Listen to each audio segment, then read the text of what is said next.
Interaksi, partisipasi, dan kolaborasi dengan RRI Digital. Interaksi, dengar dan saksikan siaran langsung kami, daftarkan akun kamu, dan mulailah berinteraksi di setiap program dan konten kami. Partisipasi, kreasikan konten kamu dengan berita, podcast, vlog, film, musik, dan playlist. Kolaborasi, kami mengajak berbagai komunitas untuk berkembang bersama melalui digital platform. RRI Digital sekarang menghadirkan terobosan baru, workspace platform dan online learning platform dengan fasilitas-fasilitas unggulan, monitor impact dan outcome, meeting online, video conference, dan library. RRI Digital menghadirkan fitur-fitur untuk peningkatan interaksi, partisipasi, kolaborasi, workspace, dan learning. Yuk, segera download RRI Digital.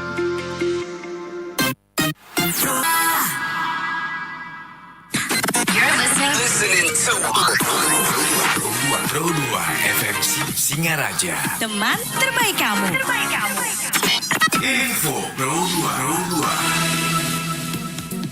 Dalam upaya mempercepat proses pemutahiran data administrasi kependudukan menjelang pemilihan kepala daerah Pilkada di Bali khususnya di Kabupaten Buleleng, Dinas Pemberdayaan Masyarakat, Desa Kependudukan dan Pencatatan Sipil Provinsi Bali menggelar sosialisasi bertajuk Peran Aktif Pemerintah Desa dalam Tertib Administrasi Kependudukan pada Selasa 21 Mei 2024 kemarin. Kepala Bidang Fasilitasi Pelayanan Anminduk Dinas PMD Dukcapil Bali, Eka Wiyata mengungkapkan sosialisasi yang mengundang seluruh perwakilan aparat desa, kelurahan dan kecamatan di Buleleng ini bertujuan untuk memberikan pelayanan adminduk yang maksimal kepada masyarakat di masing-masing desa.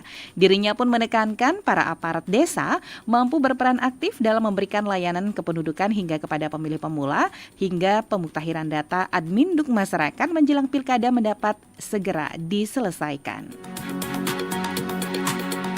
Demikian info Pro 2 Kuningsi, selamat mengikuti acara selanjutnya. Pro 2 RRI Singaraja, teman terbaik kamu.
Walau kita berbeda, walau kita tak sama, tetaplah satu kita, kita Indonesia sesungguhnya. Tuh kan, hilang lagi. Instagram online terus, balas WA, boro-boro. Chat sekarang, balasnya setahun lagi. Aku tanya sama kamu ya. Kamu pilih teman rasa pacar atau pacar rasa teman sih? Ih, galau banget sih. Tuh sana, dengerin Jaga Malam, Gi. Selain bisa curhat dan request lagu, Dapetin informasi menarik seputar buku, iptek, lifestyle, musisi, dan film. spesial Selasa dan Rabu, kamu bakal dapat informasi seputar kesehatan langsung dari pakarnya. 105,4 FM, Pro 2 Singaraja, teman terbaik kamu.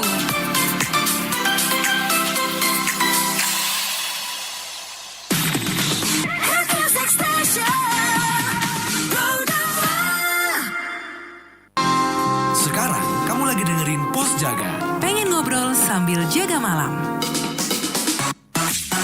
Teman terbaik kamu. Pro 2 FM.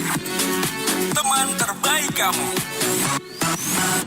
105,4 FM, Pro 2 RRI Singaraja, teman terbaik kamu. Balik lagi bareng Ningsi di Jaga Malam, jangan galau malam-malam. Dan seperti biasa di setiap Rabu teman Pro 2, kita bakal ngajak kamu ngobrol ya, bersama dokter yang kita kerjasama dengan Ikatan Dokter Indonesia, Cabang Buleleng ya. Oke, kita bakal ngomong tentang mengenal penyakit rabies. Pastinya ini juga menjadi sebuah edukasi yang penting ya, di mana rabies ini masih menjadi permasalahan khususnya untuk di Kabupaten Buleleng. Oke, untuk itu di Pro 2 kita sudah bersama Dr. Stefani Witopogani MBBS. Halo, selamat malam dokter. Halo, selamat malam Bu Ningsi. Oke, apa kabar? Baik. Iya, dokter, kita ngobrolin tentang penyakit rabies nih ya sampai nanti jam 8 malam ya. Oke, sebelum kita ke permasalahan-permasalahannya yang perlu kita juga tahu sebenarnya rabies itu apa sih gitu ya. Oke, jadi rabies itu merupakan penyakit infeksi yang disebabkan oleh gigitan, cakaran, atau air liur binatang yang terinfeksi oleh virus rabies tersebut. Oke, nah kemudian rabies ini bisa kena ke siapa aja nih dok? Rabies ini bisa terkena pada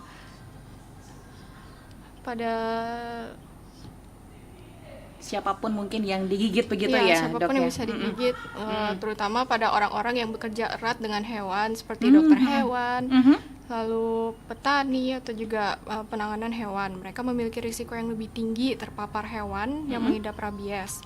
Lalu juga anak-anak dan lansia juga lebih rentan terhadap rabies karena daya tahan tubuh mereka yang lebih rendah. Oke, nah kemudian gejala-gejala awal yang biasanya muncul nih sama orang yang terinfeksi rabies, virus rabies ini dok, seperti apa? Gejala awal bisa dari sakit kepala ataupun demam, lalu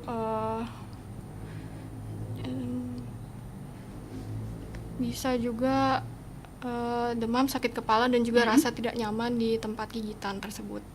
Itu munculnya gejala itu pada saat beberapa hari terinfeksi begitu atau digigit gitu dok? Gejala itu muncul 1-2 hari bisa. 1-2 hari pada saat digigit begitu ya? Itu udah langsung nyebar, tapi gejalanya baru diketahui 1-2 hari begitu ya? Iya. Waduh, ngeri banget ya.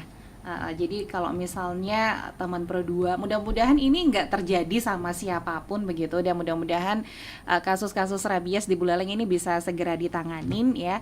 Jadi kalau misalnya kamu nih teman Pro 2 ya, siapapun itu yang mungkin digigit anjing begitu ya. Nah, jadi harus hati-hati gitu kan, karena ini bisa terinfeksi virus rabies. Itu gejalanya bakal muncul sehari atau 2 hari setelah digigit oleh anjing, begitu dokter ya.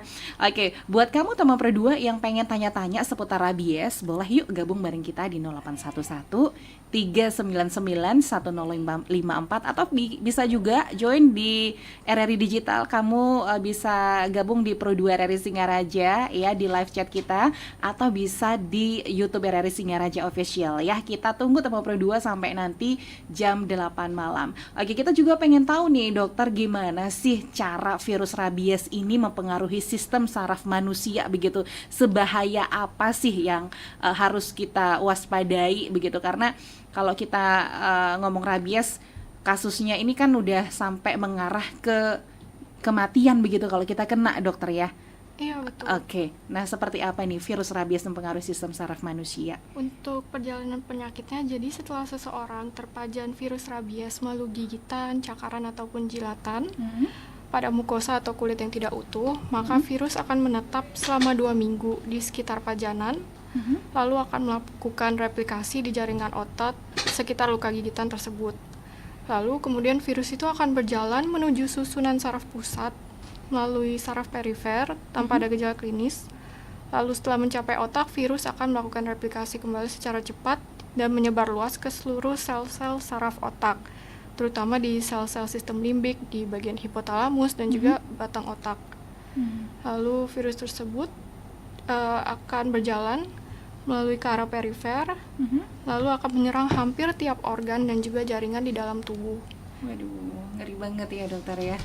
Oke, nah kemudian untuk gejala-gejala yang timbul kemudian biasanya pada saat sudah menyebar semuanya begitu, kayak gimana tuh dok? Sampai yang bisa mengakibatkan sebuah kematian. Jadi ada 4 tahap. Untuk tahap awal itu gejala yang timbul adalah demam, lemas, lesu, tidak nafsu makan, juga ada insomnia, lalu ada sakit kepala hebat, ada sakit tenggorokan, dan juga sering ditemukan rasa nyeri. Lalu akan diikuti dengan rasa kesemutan ataupun rasa panas pada lokasi gigitan, dan juga rasa cemas atau reaksi yang berlebih terhadap rangsangan sensorik tersebut. Selanjutnya lalu akan di tahap berikutnya, yaitu tahap eksitasi, di mana pada tahap ini penderita akan mengalami berbagai macam gangguan neurologik, di mana penderita tersebut akan tampak bingung, gelisah, dia akan mengalami halusinasi, tampak ketakutan disertai perubahan perilaku. Jadi ada 2 bisa tahap yang eksitasi yang agresif ataupun juga tahap paralisis. Kalau agresif sama paralisis ini seperti apa dok? Kalau agresif itu penderita akan merasa menjadi lebih agresif, lebih ganas, dan juga terdapat gejala khas rabies, yaitu ketakutan terhadap air atau hidrofobia, ketakutan terhadap paparan angin atau udara atau juga disebut aerofobia, dan juga ada ketakutan terhadap paparan cahaya atau juga disebut fotofobia. Sedangkan untuk tipe paralitik itu justru kebalikannya dari yang agresif tadi. Betul. Jadi pada yang tipe paralitik ini, pasien akan penderita akan mengalami kelemahan motorik, jadi akan lebih lemas atau ototnya jadi lemas gitu. Dimulai dari bagian bekas luka gigitan. Lalu akan mulai paralisis atau lumpuh kelama-kelamaan. Oke. Nah, dengan gejala-gejala ini pastinya juga kan menjadi perhatian sama pendamping yang terkena virus rabies begitu ya. Apa yang mesti dilakukan langkah awal kalau sudah kita temuin gejala-gejala ini, dok? Kalau kalau misalkan sudah ditemukan gejala rabies ini, maka bisa dilakukan 2, yaitu pre-exposure dan juga post-exposure. Post-exposure ini apabila sudah terkena gigitan, maka yang paling penting adalah pencucian luka. Jadi untuk pencucian luka ini sangat mudah, hanya mencuci dengan air sabun selama 15 menit. Itu terus dengan air mengalir Dengan itu air 15 mengalir, menit? Ya, 15 menit. Oke, baik. Itu dengan sabun cair atau sabun padat boleh saja? Boleh sabun batangan, sabun cair, itu boleh. Boleh. Oke, selanjutnya kalau misalnya sudah gejalanya seperti yang tadi sudah lemas atau segala macam itu tindakannya udah harus dibawa ke dokter atau seperti apa? Betul, tindakan selanjutnya adalah melapor ke bisa langsung ke rumah sakit terdekat. Ya, puskesmas juga, karena dari Dinkes Buleleng sendiri sudah menyediakan fasilitas di mana ada 20 puskesmas dan 3 rumah sakit yang menjadi pusat penanganan rabies di Buleleng ini. Iya. Oh, udah makin banyak begitu ya dokter ya. Betul. Berarti nggak usah khawatir buat teman berdua ya. Dan kita juga pengen tahu ya, hewan apa aja sih yang paling sering menjadi vektor penyebaran rabies ini, yang selama ini kita tahu kan hanya anjing aja begitu dok ya. Tapi sebentar dijawab, kita akan jeda dulu buat teman berdua. Sekali lagi buat kamu yang pengen ikutan untuk malam hari ini di Pos Jaga, buruan yuk ikutan di 0811 399 1054 atau bisa di RRI Digital atau bisa di YouTube di RRI Singaraja Official. Rabies disebabkan oleh virus yang umumnya ditularkan dari anjing melalui gigitan, cakaran, atau air liur.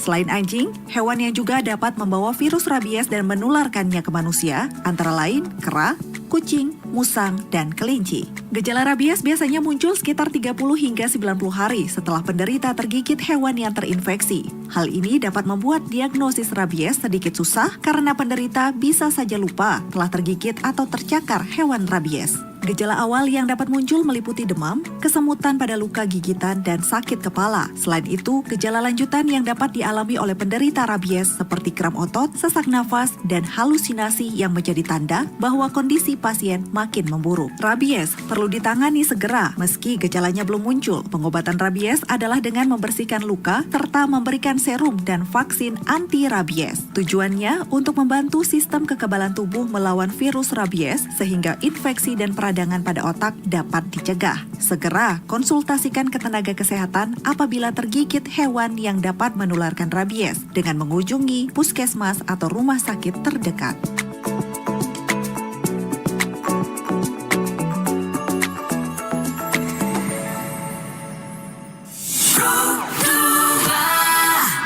Sekarang kamu lagi dengerin Pos Jaga. Pengen ngobrol sambil jaga malam? Teman terbaik kamu. Pro 2 FM, teman terbaik kamu. Oke, teman Pro 2 masih di Pos Jaga bersama Dr. Stefani ya. Kita masih ngobrolin tentang mengenal penyakit rabies karena ini penting banget buat kita obrolin ya. Oke, teman Pro 2, kita masih ngebahas nih ya bersama Dr. Stefani, gimana sih hewan apa aja gitu ya yang paling sering menjadi faktor penyebaran rabies, dokter?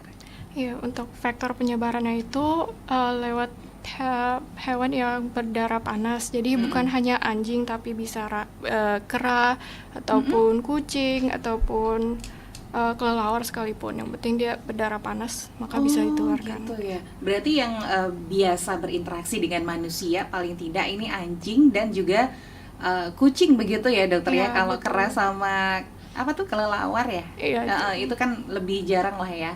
Oke, baik. Jadi itu yang mesti hewan yang harus kita waspadai begitu, dokter ya. Nah, kemudian untuk langkah-langkah pencegahan yang bisa kita lakuin buat menghindari infeksi rabies ini ada nggak sih dok? Ada, bisa dengan vaksinasi, vaksinasi anti rabies. Vaksinasi anti rabies yang bisa dilakukan pada hari ke 0, 3, 7, 14, 21 sampai 28. Gitu, ya. Ya. Oke, ada lagi nggak sih dok? Selain itu?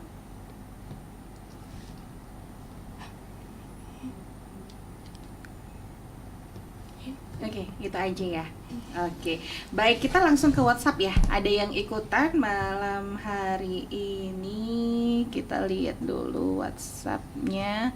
Oke, ada Surya, selamat malam Kaningsi, selamat malam Dokter Stefani.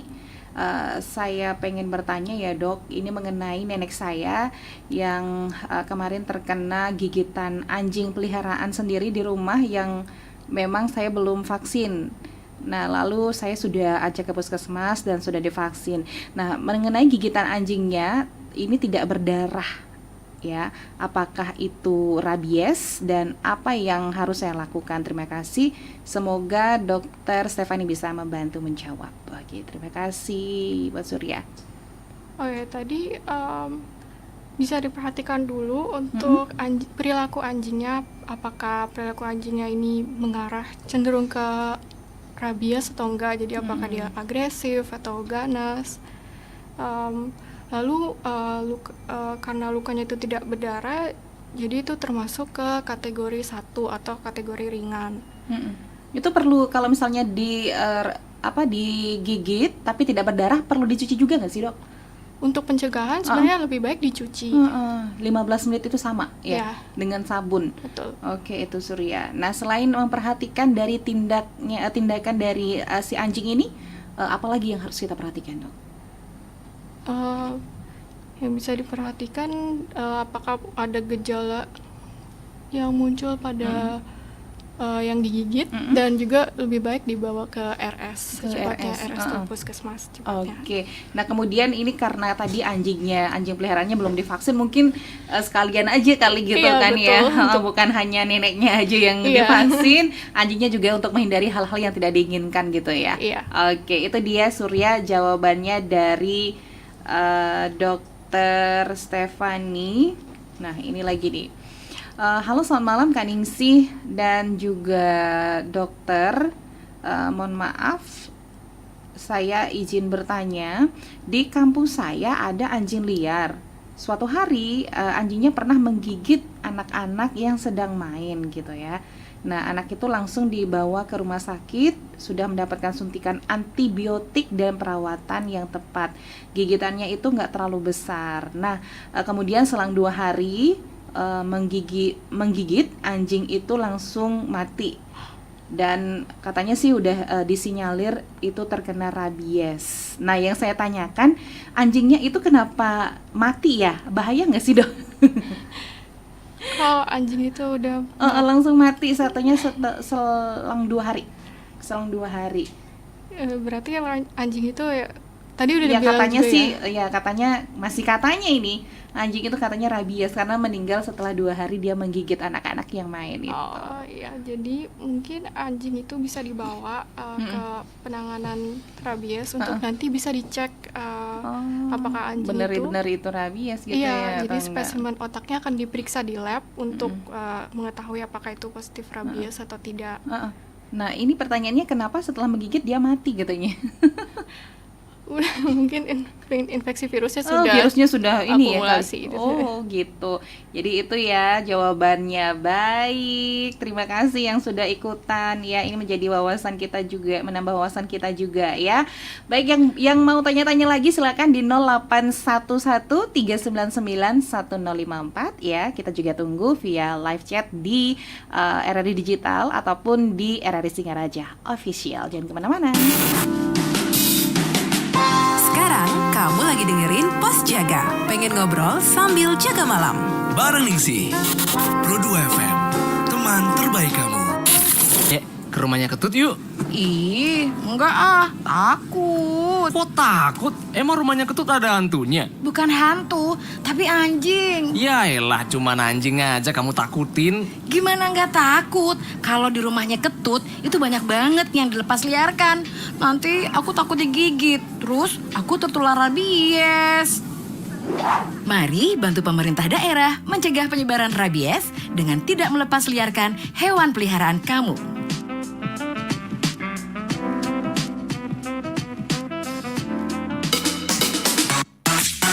Teman terbaik kamu. Pro 2 FM. Sekarang kamu lagi dengerin Pos Jaga. Pengen ngobrol sambil jaga malam. Teman terbaik kamu. Pro 2 FM, teman terbaik kamu.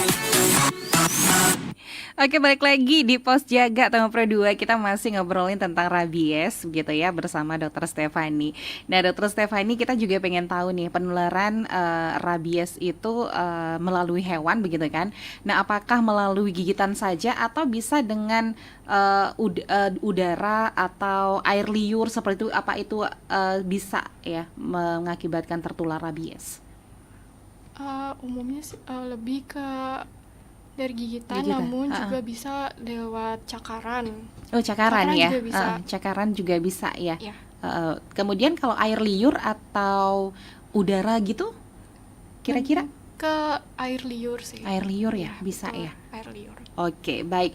Nah, kemudian gimana nih? Ada nggak sih kebijakan-kebijakan dari pemerintah begitu ya dalam menangani dan mengontrol penyebaran rabies, khususnya di Buleleng seperti apa nih, dokter? Kalau di Buleleng sudah diberikan program vaksinasi, juga pengawasan dan juga edukasi masyarakat tentang rabies sendiri.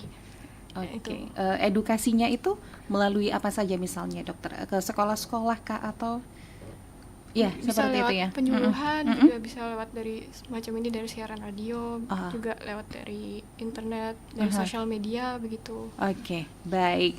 Berarti sudah banyak yang dilakukan oleh pemerintah begitu ya buat menangani ataupun mengontrol dari penyebaran rabies ini begitu, dokter ya. Ya. Nah, menurut dokter nih apa nih tantangan terbesar gitu ya dalam upaya mengeradikasi rabies di Kabupaten Buleleng khususnya atau di seluruh dunia lah, seperti apa itu? Tantangan terbesarnya salah satunya adalah penanganan populasi anjing liar, karena mereka dapat menyebarkan virus bila tidak divaksinasi. Jadi tentunya harus anjing-anjing liar tersebut divaksinasi. Lalu juga di Buleleng ini ada keterbatasan akses perawatan kesehatan, di mana pada area pedesaan dan terpencil itu memiliki akses terbatas ke fasilitas kesehatan dan juga profilaksis pasca paparan, sehingga sulit untuk memberikan perawatan tepat waktu bagi mereka yang terpapar hewan rabies. Jadi mungkin Masih akses ada kendalanya juga begitu kan ya? ya, Heeh. betul. Juga bisa juga tantangan dengan vaksinasi, di mana kita harus mempertahankan cakupan vaksinasi yang tinggi di antara populasi anjing di Bali, karena tadi populasi anjing yang cukup besar Iya, dengan sumber benar. daya yang terbatas dan juga kepercayaan budaya tentang Benar. kesejahteraan Iya, hewan. itu sangat terkait ya kepercayaan budaya tentang anjing begitu ya. Kita memang tidak bisa membatasi ataupun apalagi membuat anjing itu tidak ada, nggak mungkin ya, karena di Bali memang seperti itu budayanya ya. Satu rumah itu paling ada satu anjing begitu ya, dokter ya. Oke, apalagi anjing itu anjing yang disayang banget, nggak mungkin kan kalau misalnya terkena rabies langsung dibunuh atau seperti apa ya, dimusnahkan begitu ya. Nah, kemudian gimana nih cara ningkatin kesadaran masyarakat buat pentingnya vaksinasi rabies, apalagi untuk hewan peliharaannya begitu ya, karena banyak kasus-kasus yang memang hewan peliharaan yang sudah dipelihara lama begitu ya, ternyata tiba-tiba menggigit hewan yang ternyata rabies dan ternyata belum divaksin begitu. Untuk meningkatkan kesadarannya tadi lewat perbanyak wawasan dan juga mengikuti perkembangan tentang kesehatan untuk hewan dan juga untuk manusia juga. Oke. Jadi perbanyak wawasan. Baik, jadi buat kamu nih Temu Pro 2 ya, meskipun kamu hewan peliharaan kamu di rumah aja ya, mau nggak mau ya, untuk keselamatan kamu sendiri ya, keluarga, apalagi orang lain begitu ya. Ya, ini penting banget buat kamu memvaksinasi hewan peliharaan kamu itu ya, baik anjing, kucing begitu ya, kalau punya hewan peliharaan kera di rumah begitu ya. hewan yang berdarah Oke, panas. tetap itu diperhatikan. Mudah-mudahan ini bisa menjadi acuan buat kita semuanya ya. Kita boleh sayang sama anjing tapi tetap diperhatikan vaksinasinya ya. Oke, apalagi nih yang harus menjadi perhatian-perhatian kita ya tentang kasus rabies ini, dokter?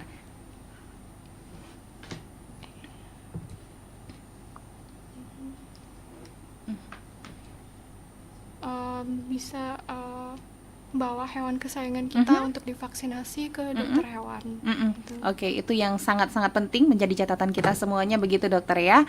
Oke, baik Temu Pro 2, terima kasih buat kamu yang selalu ikutan. Mungkin ada sebuah closing statement dari obrolan kita, dokter? Iya. Apa sudah cukup? Ada yang mau disampaikan lagi? Iya. Jadi rabies ini merupakan penyakit yang tidak boleh dianggap remeh karena dia berakibat fatal. Betul. Namun penyakit ini bisa 100% dapat dicegah dengan cara yang sangat mudah tadi, dengan mencuci luka dengan air sabun. Lalu setelah itu bisa langsung mengunjungi pusat penanganan rabies terdekat. Iya. Yang terakhir adalah mencegah jauh lebih baik daripada mengobati. Betul banget ya. Jadi ingat itu 3 ya, sama pro 2 ya. Jadi kalau misalnya kamu kena gigitan anjing, cepet cuci ya 15 menit begitu dengan air mengalir ya. Jangan lupa pakai sabun. Kemudian apalagi dokter? Sudah itu ya, lebih baik mencegah daripada mengobati pastinya yang terakhir. Oke, teman pro 2 terima kasih ya udah ikutan bareng kita di Pos Jaga ya. Kita ngobrolin tentang rabies bersama Dr. Stefani. Oke, terima kasih Dr. Stefani. Mudah-mudahan nanti kita bisa ngobrol lagi dengan topik yang lain begitu ya. Oke, teman pro 2 sampai di sini dulu Pos Jaga. Jangan kemana-mana, tetap bersama Pro 2 FM, teman terbaik kamu.